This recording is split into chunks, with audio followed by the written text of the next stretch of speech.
Selamat malam pemirsa. Konflik Timur Tengah semakin memanas. Padahal sudah hampir 1 tahun pasca Zionis Israel menggenosida Palestina, terutama di tanah Gaza. Aksi genosida itu pun dibalas oleh negara-negara pendukung Palestina seperti Lebanon dan Iran. Alih-alih tidak ada gencatan, Israel justru semakin brutal. Spekulasi perang dunia baru justru muncul akibat aksi saling balas serangan ini. Inilah Special Report Timur Tengah Membara. Bersama saya Valentinus Reza.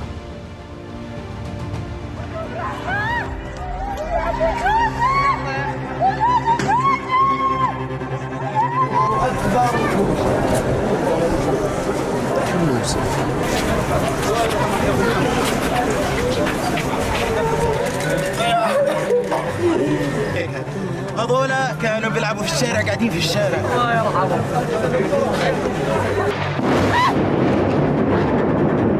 All right. Yumna, please take cover. If you are in a position to do so safely, you can explain to us what we're happening. If you are not in a position to do so safely, then please get to safety. Allahu Akbar.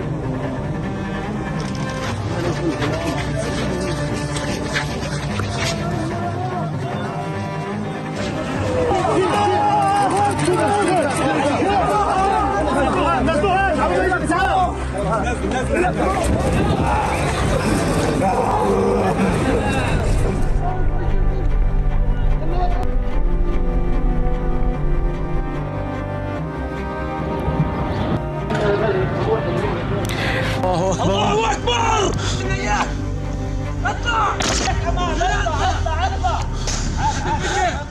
The operation targeted only Israeli military bases and compounds that were suffocating the people of Gaza for more than 17 years. We here would like to stress that there were clear instructions from the top commander of Al-Qassam brigades to avoid targeting civilians or killing them.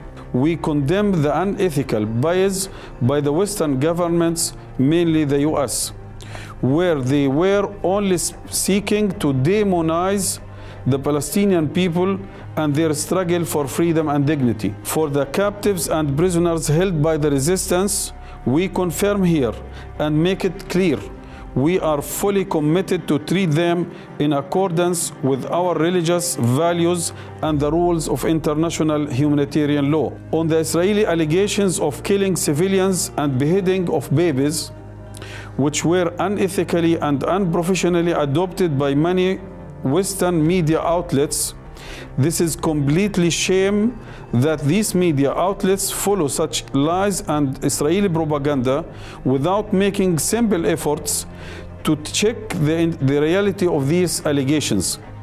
We firmly deny these allegations, and as we reject this media bias, we call on the media agencies to abide by the journalism code of ethics.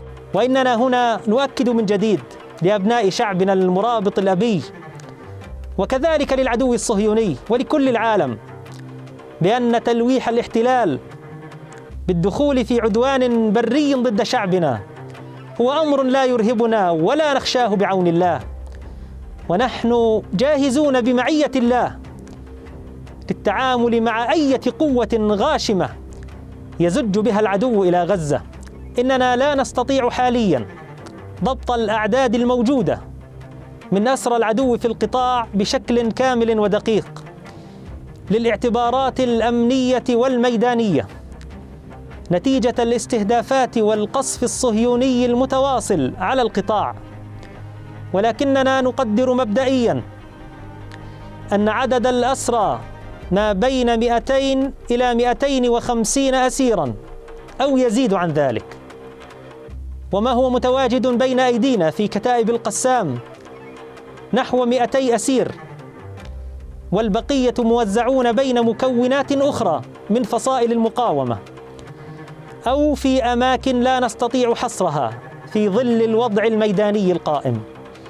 ولكننا نؤكد بأن العدوان الصهيوني الغاشم على المباني والبيوت وقصف البنايات دون سابق إنذار أدى إلى فقدان 22 أسيرا منهم لحياتهم حتى الآن.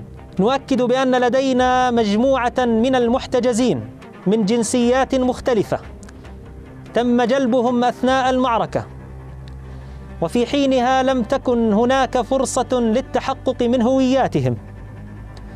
لذا فإننا نعتبر أن هؤلاء ضيوف لدينا ونسعى لحمايتهم، ونتمنى أن يبقوا سالمين في ظل العدوان الهمجي على القطاع. وفي اللحظة التي تسمح فيها الظروف الميدانية بإطلاق سراحهم سنقوم بذلك.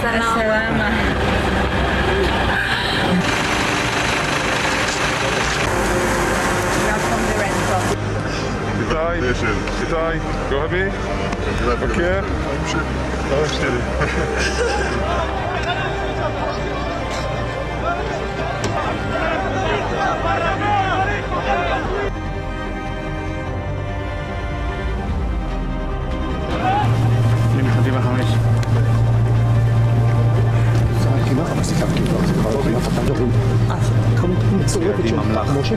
ואחריהם גל נוסף.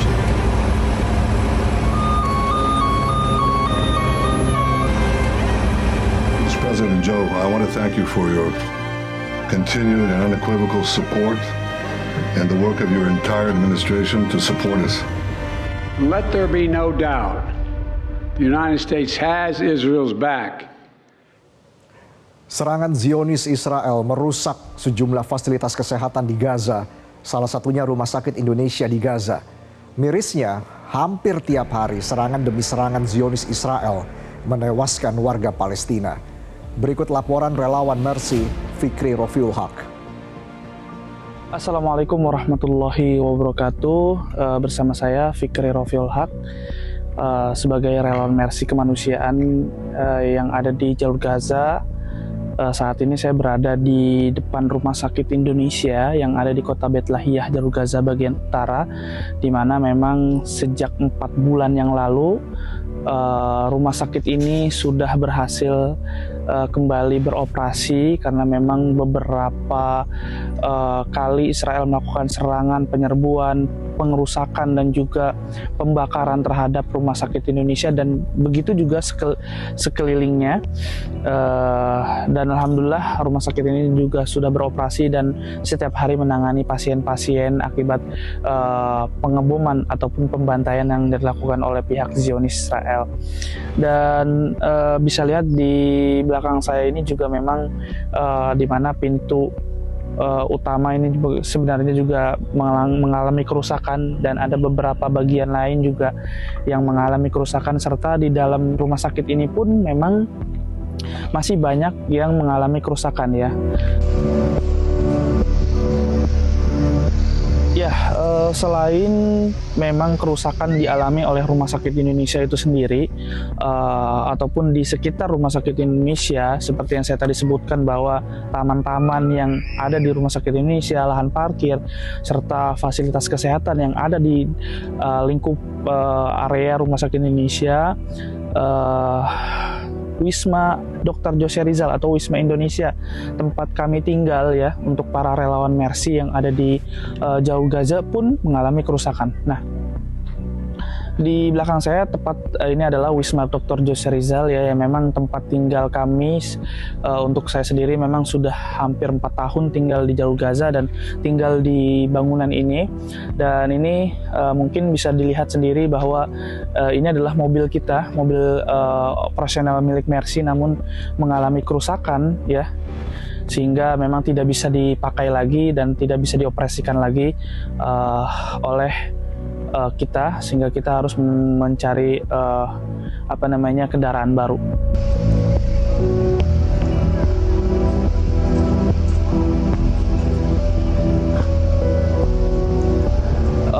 Jalur Gaza masih terus dibombardir oleh pasukan Zionis Israel, di mana saat ini update dari Kementerian Kesehatan Palestina, korban jiwa yang menyentuh per tanggal hari Jumat tanggal 4 Oktober ini ya, itu menyentuh angka 41.600 jiwa yang meninggal dan juga terdapat 96.800 warga yang mengalami luka-luka.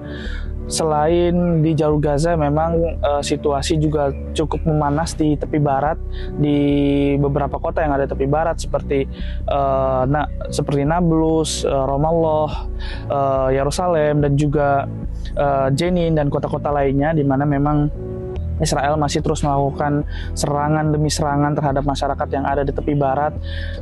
Update dari Kemenkes Palestina mengatakan bahwa ada 740 jiwa yang meninggal akibat serangan Israel terhadap masyarakat yang ada di tepi barat, dan juga 5.800 lebih orang mengalami luka-luka. Tadi pagi sebelum persis masyarakat Gaza melaksanakan sholat Jumat, ya, ada serangan yang dilakukan oleh pihak Israel di kota Beit Lahiyah, jalur Gaza bagian utara, sehingga mengakibatkan 1 orang meninggal dan juga 1 lainnya mengalami luka-luka dan dilarikan ke rumah sakit Indonesia. Dan selain serangan-serangan tersebut juga memang sejak tadi pagi, ya, per hari Jumat ini 4 Oktober memang Israel terus melakukan serangan-serangan ke wilayah Beit Hanun, di mana serangan darat mereka lakukan untuk mencoba memasuki kota Beit Hanun. Namun semoga serangan-serangan tersebut bisa ditangkis oleh para pejuang-pejuang, karena memang sampai detik ini para pejuang Palestina juga masih eksis untuk mempertahankan wilayahnya, melakukan serangan-serangan terhadap tank-tank baja maupun tentara-tentara Zionis Israel. Ya, selain itu juga memang, ya, seperti yang tadi saya sampaikan bahwa Wisma Dr. Jose Rizal ini juga terdampak, ikut menjadi sasaran Israel, sehingga memang sampai hari ini juga Wisma Dr. Jose Rizal masih terus melakukan renovasi, ya, untuk memang tempat tinggal para relawan. Ya, memang sampai saat ini kita alhamdulillah dari Mercy sendiri terus mengirimkan tenaga medisnya ke jalur Gaza. Saat ini sudah gelombang yang ke-6, dan doakan semoga tenaga medis ini diberikan kemudahan untuk masuk ke jalur Gaza. Sekian, terima kasih. Saling balas serangan terjadi di negara Timur Tengah seperti yang dilakukan Iran. Bahkan serangan Israel ke negara lainnya seperti Suriah juga meningkat. Lantas bagaimana situasi terkini di sana? Kita sudah terhubung dengan rekan Ismail Amin dari Iran dan M. Said Humaidi dari Suriah. Kita ke Ismail terlebih dahulu. Ismail, usai sholat Jumat kemarin, Ayatollah Ali Khamenei menyerukan persatuan umat Islam untuk menghadapi Israel. Bagaimana respon dunia Arab terhadap pernyataan Ali Khamenei ini?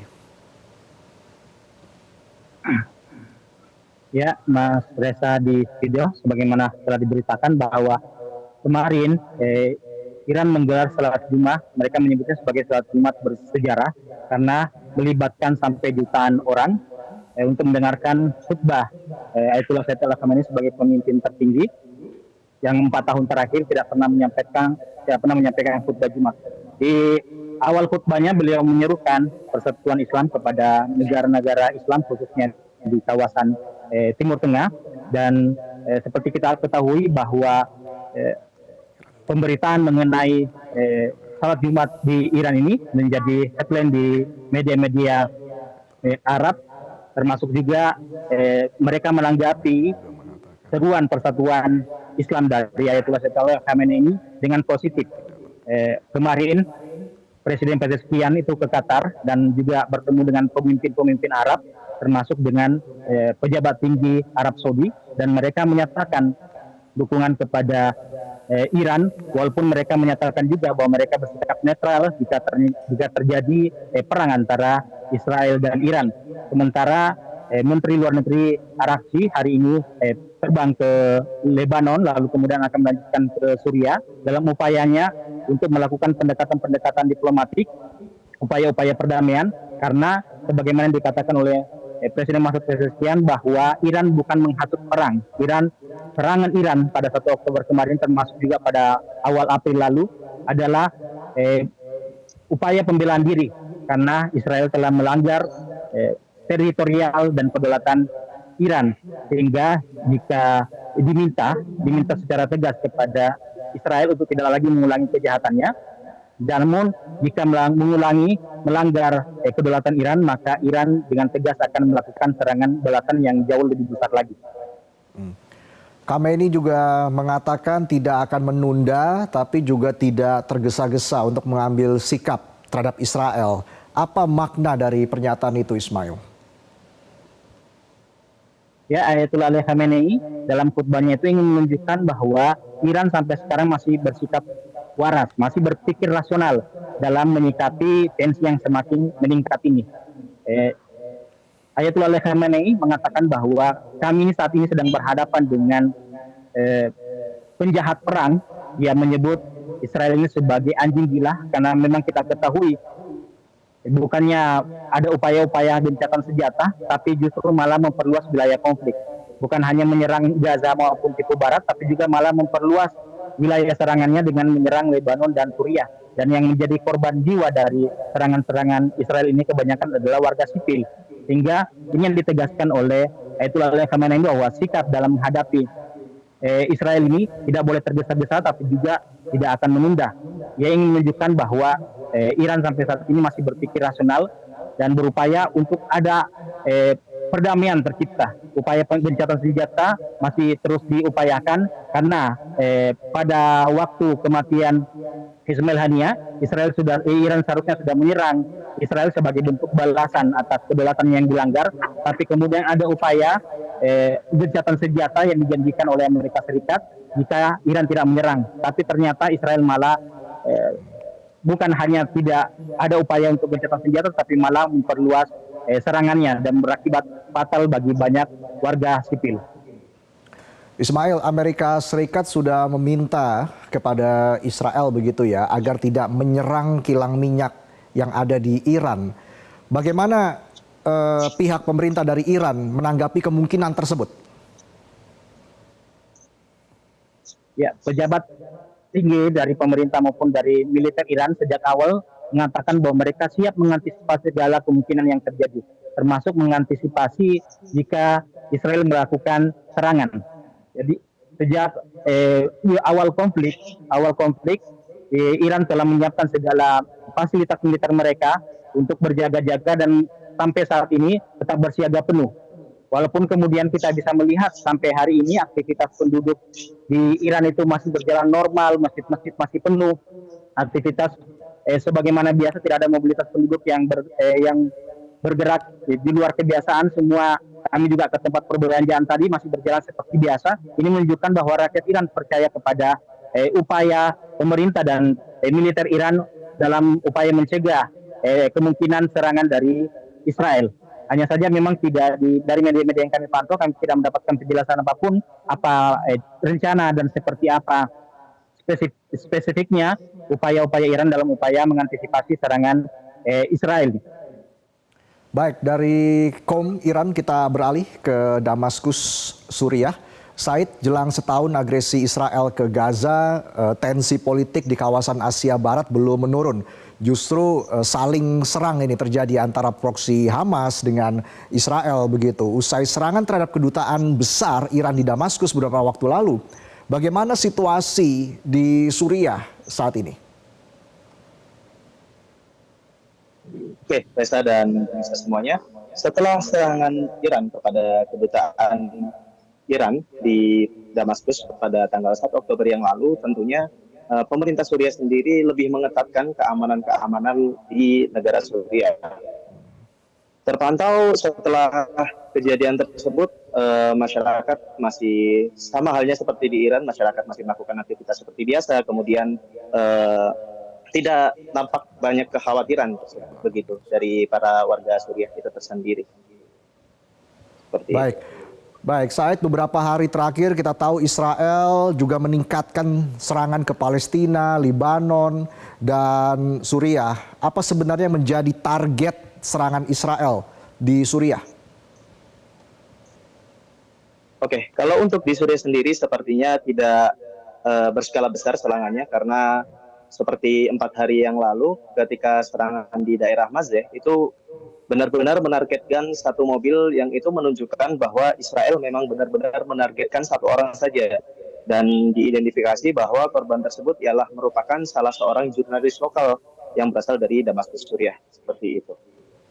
Bagaimana warga Suriah mengantisipasi serangan-serangan ini?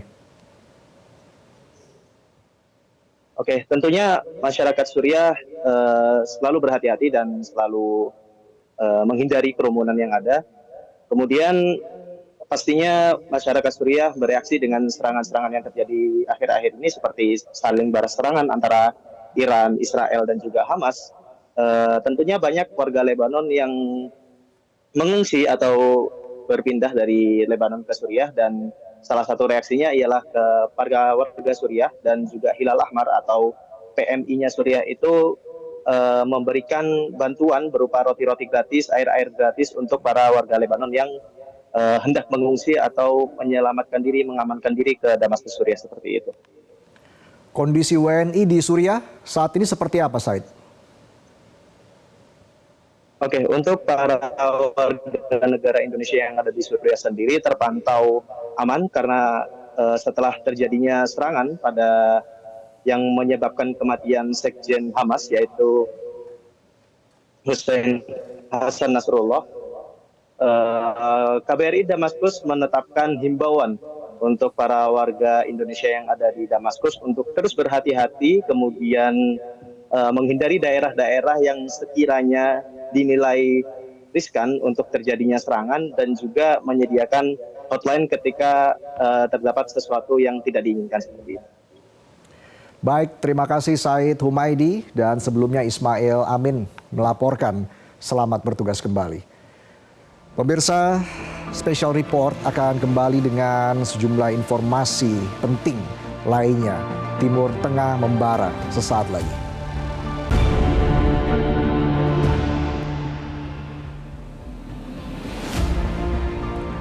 Pemirsa, serangan demi serangan tidak berhenti dilancarkan Israel ke tanah Palestina. Bahkan Israel terus memperluas serangannya hingga memicu kekacauan di kawasan.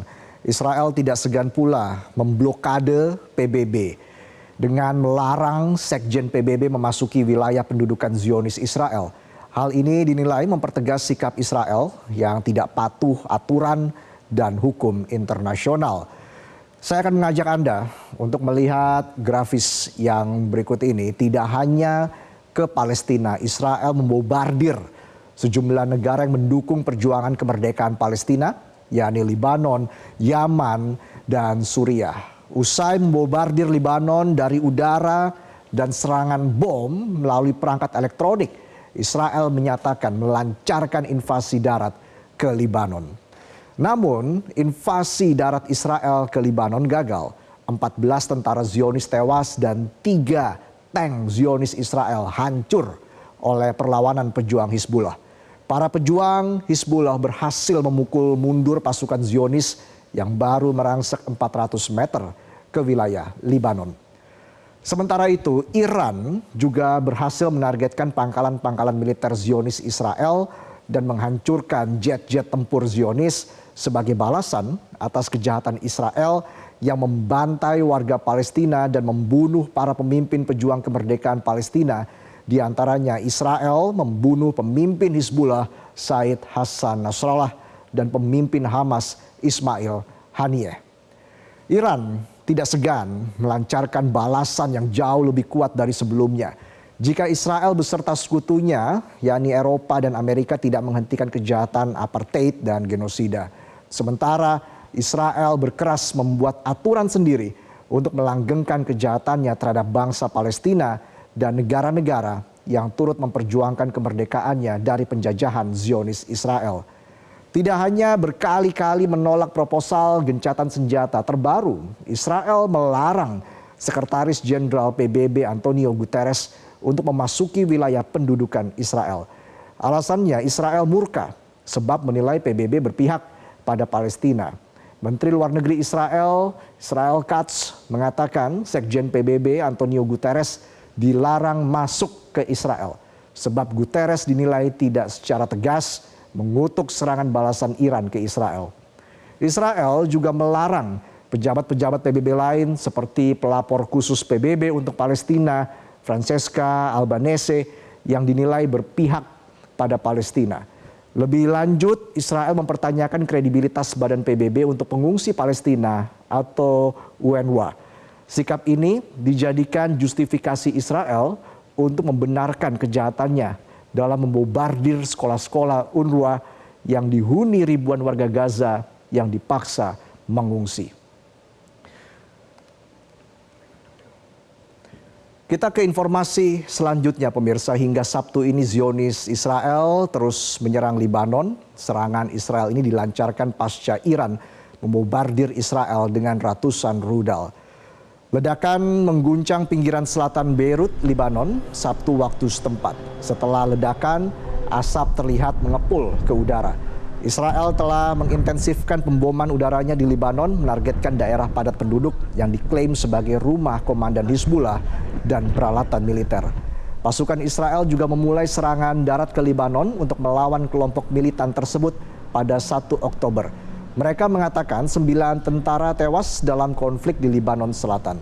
Israel dan Hizbullah hampir setiap hari saling baku tembak di perbatasan Libanon sejak sehari setelah serangan lintas batas Hamas pada 7 Oktober 2023 yang menewaskan 1.200 warga Israel dan memicu perang di Gaza. Menurut Kementerian Kesehatan Libanon, hampir 2.000 orang terbunuh di Libanon sejak 23 September.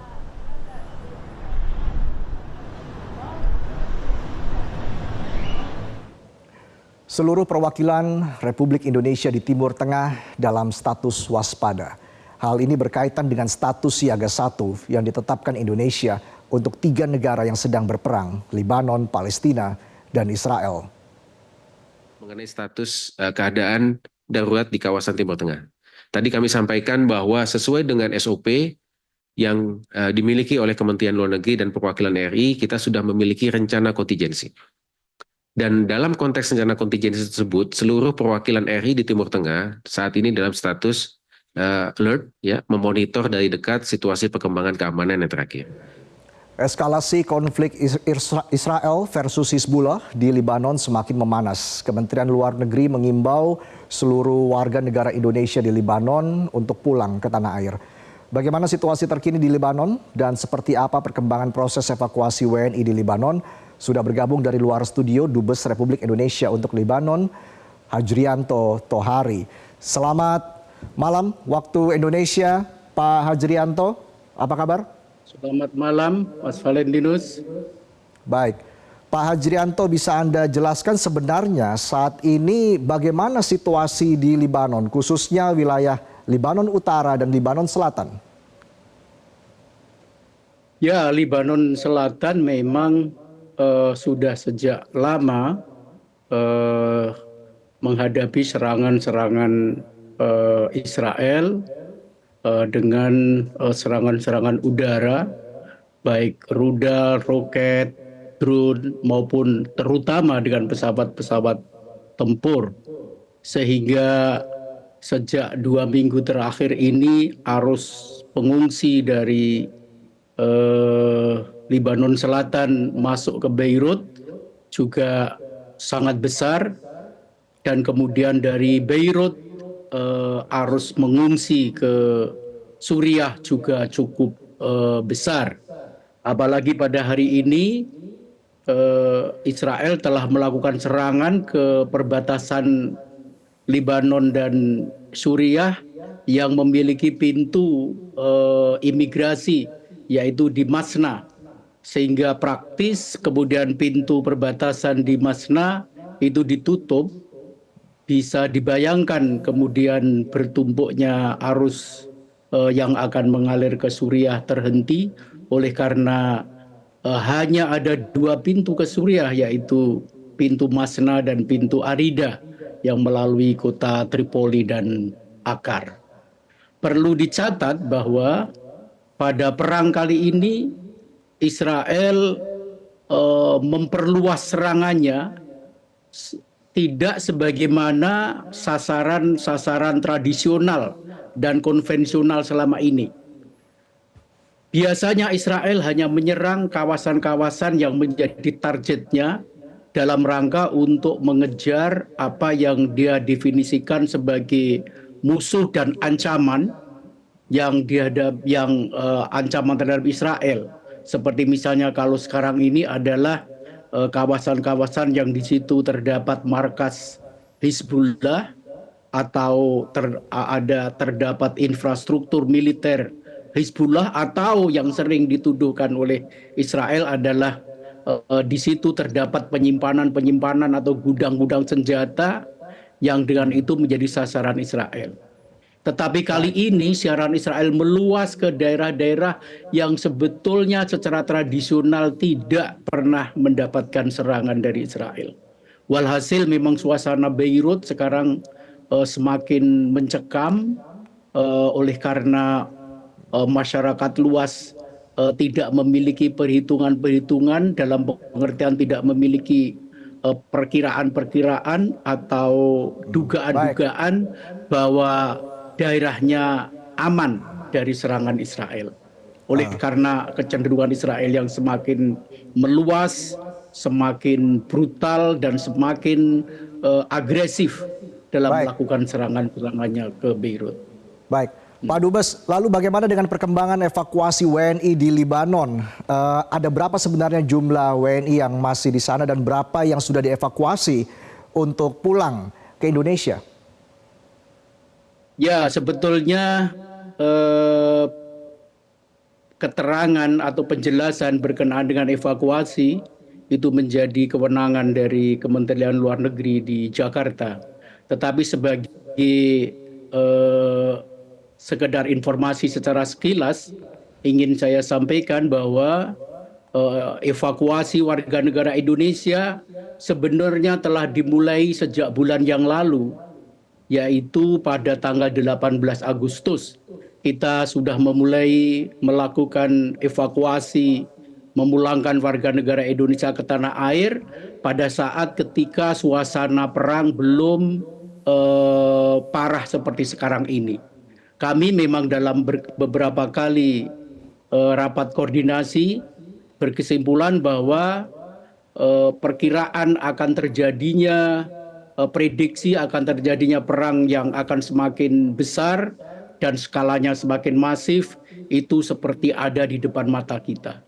Oleh karena itu ketika jalur penerbangan komersial atau jalur penerbangan reguler serta international airport di Beirut masih terbuka, kita sudah memulai melakukan evakuasi terhadap warga negara Indonesia.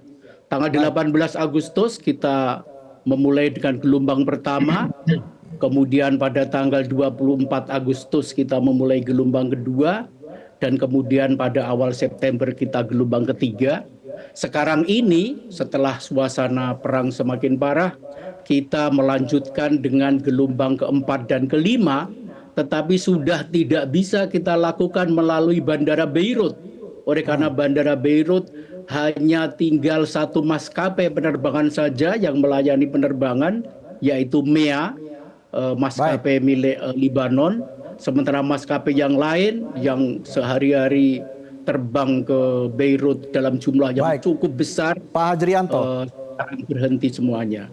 Karena itu evakuasi gelombang keempat dan kelima kita lakukan melalui darat terlebih dahulu, yaitu warga negara Indonesia kita bawa ke Suriah, Damaskus, dan kemudian masuk ke Yordan, dan kemudian menuju kota Amman, ibu kota Yordan, dan akan kita terbangkan besok tanggal 6, akan mulai penerbangan yang pertama untuk gelombang keempat berjumlah 20 orang, dan kemudian gelombang kedua pada esok harinya kita akan terbangkan dari Bandara Amman.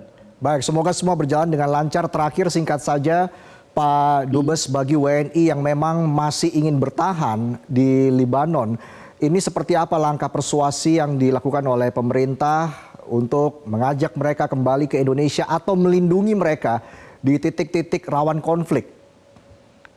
Ya, Kementerian Luar Negeri dan Perwakilan Republik Indonesia di Beirut terus melakukan pendekatan persuasif kepada warga negara Indonesia yang belum berkenan untuk dievakuasi dengan berbagai alasan, dan kita berusaha terus untuk meyakinkan kepada yang bersangkutan bahwa keadaan benar-benar berbahaya dan berisiko tinggi terhadap keselamatan mereka.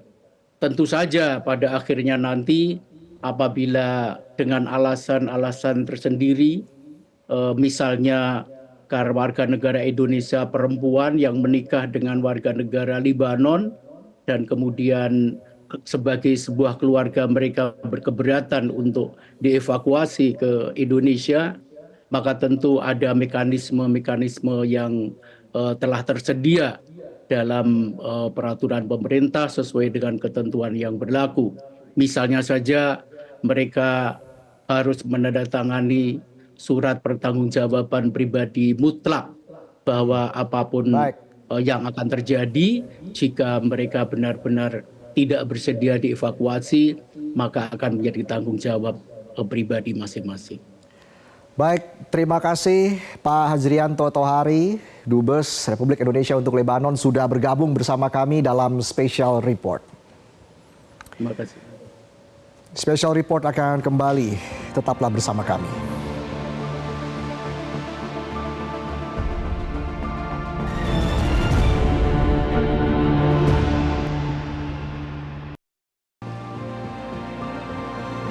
Israel kembali dibombardir Hizbullah dari Lebanon. Suara sirene dan ledakan terdengar di kota Haifa.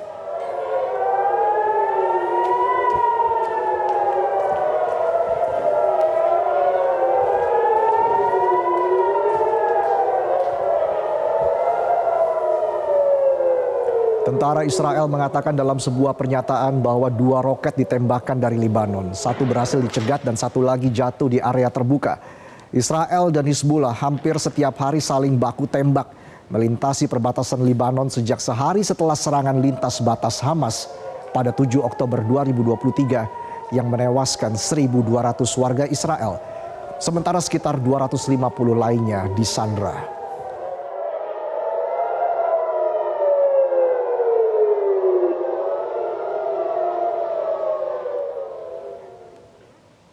Timur Tengah membara.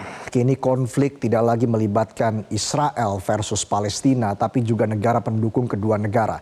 Lalu apa dampak perang terhadap situasi politik serta ekonomi global? Benarkah situasi ini membuka lebar potensi perang dunia III?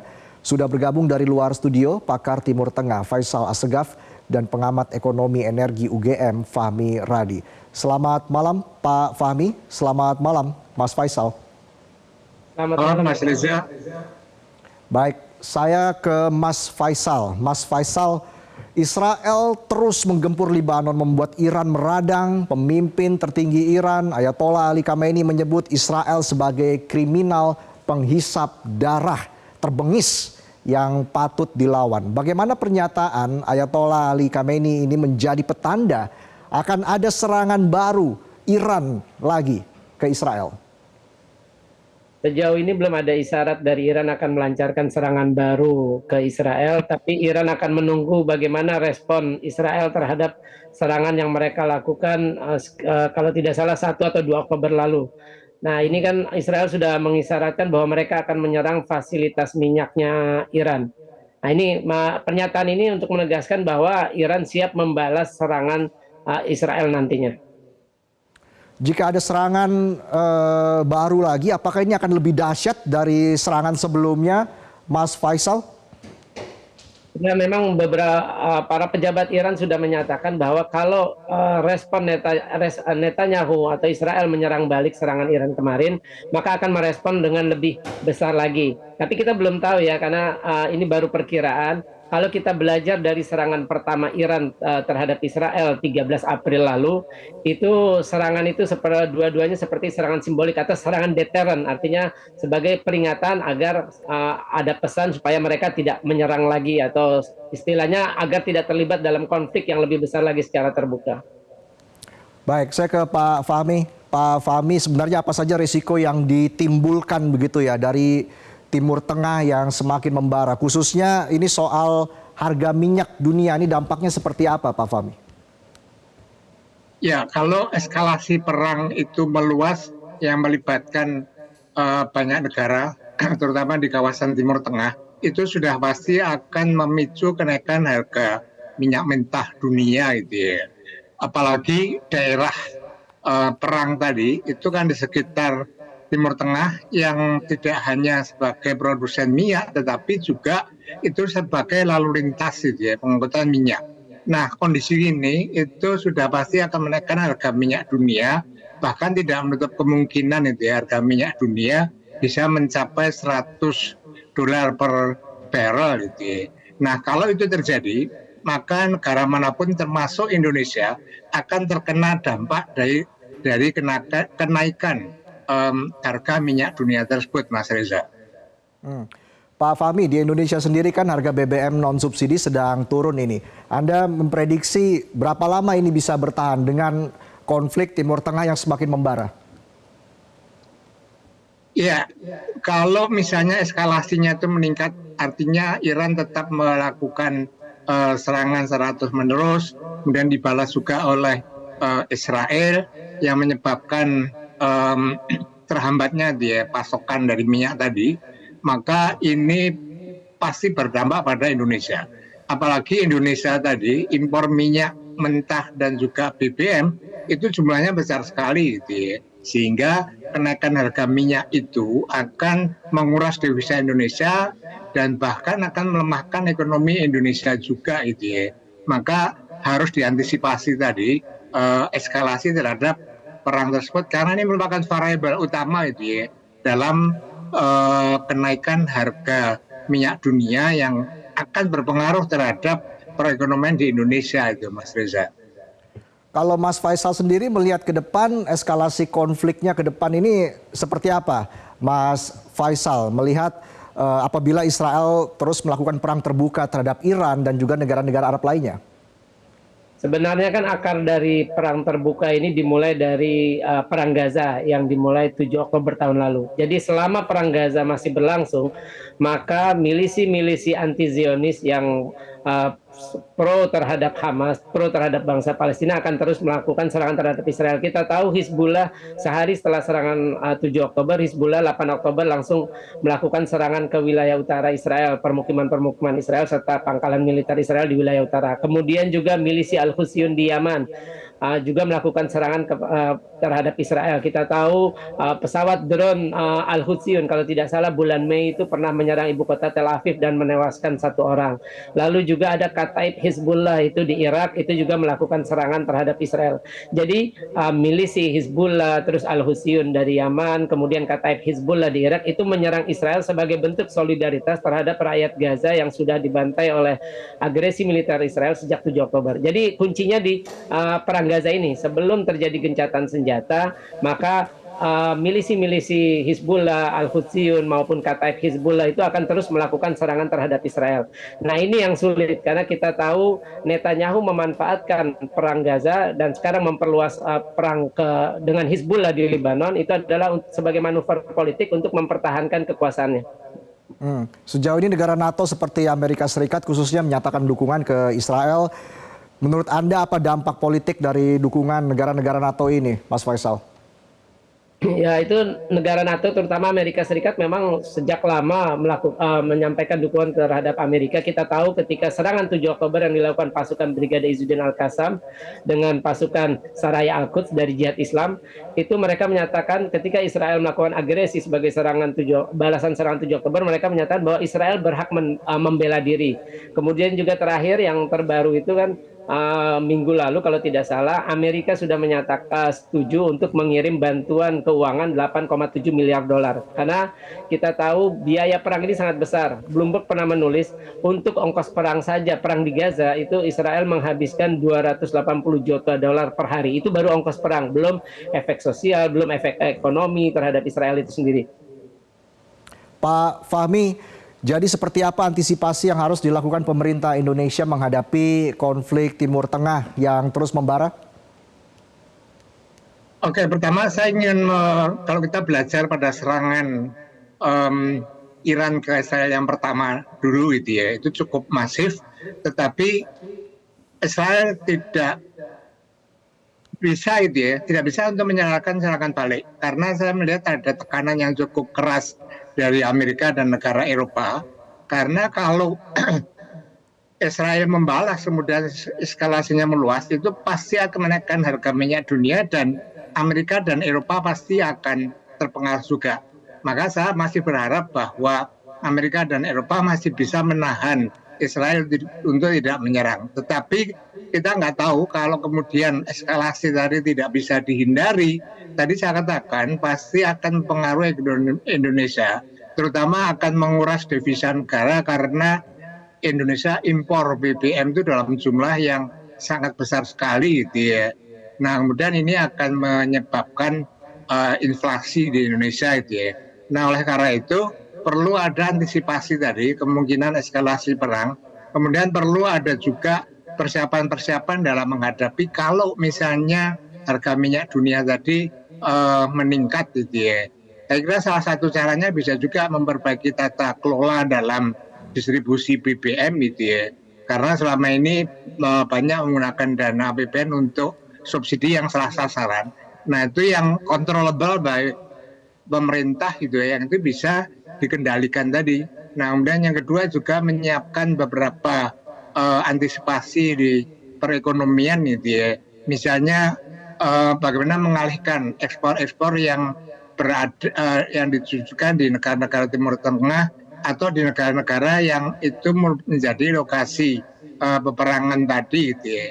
Dan yang ketiga saya kira pemerintah Indonesia juga harus berperan aktif gitu ya, agar peran eskalasi tadi tidak meluas sehingga tidak begitu memberikan dampak signifikan gitu ya terhadap perekonomian Indonesia, Mas Reza.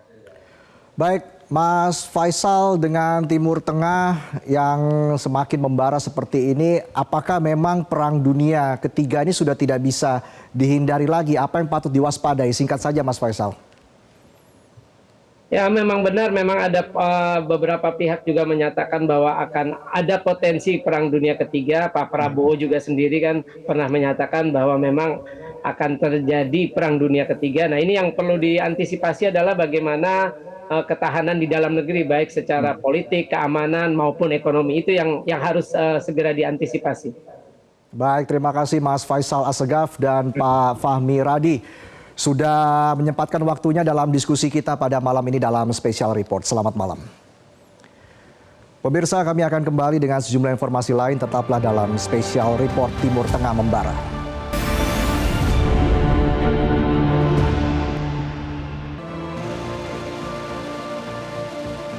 Jutaan warga Palestina dan keturunannya berpencar ke sejumlah negara berdiaspora karena diusir paksa dari tanah Palestina sejak tahun 1948 oleh Israel. Hingga kini warga Palestina di penjuru dunia bergandengan tangan bersama warga dunia untuk menunjukkan dukungannya bagi Palestina. Berikut pesan-pesan solidaritas dunia untuk Palestina.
Israel menyerang kamp pengungsi di Lebanon Utara yang menewaskan pejabat Hamas Said Atallah Ali dan keluarganya.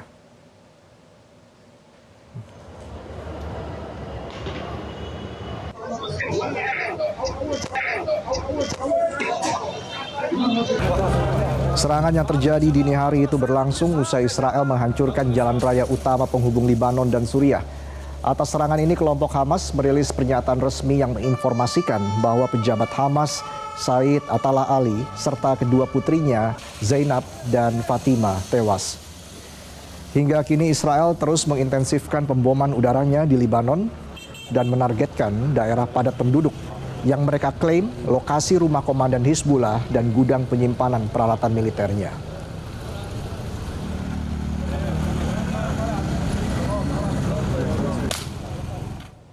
Demikianlah spesial report untuk hari ini pemirsa. Saya Valentinus Reza mewakili kerabat kerja yang bertugas mengucapkan terima kasih atas perhatian Anda. Sampai jumpa.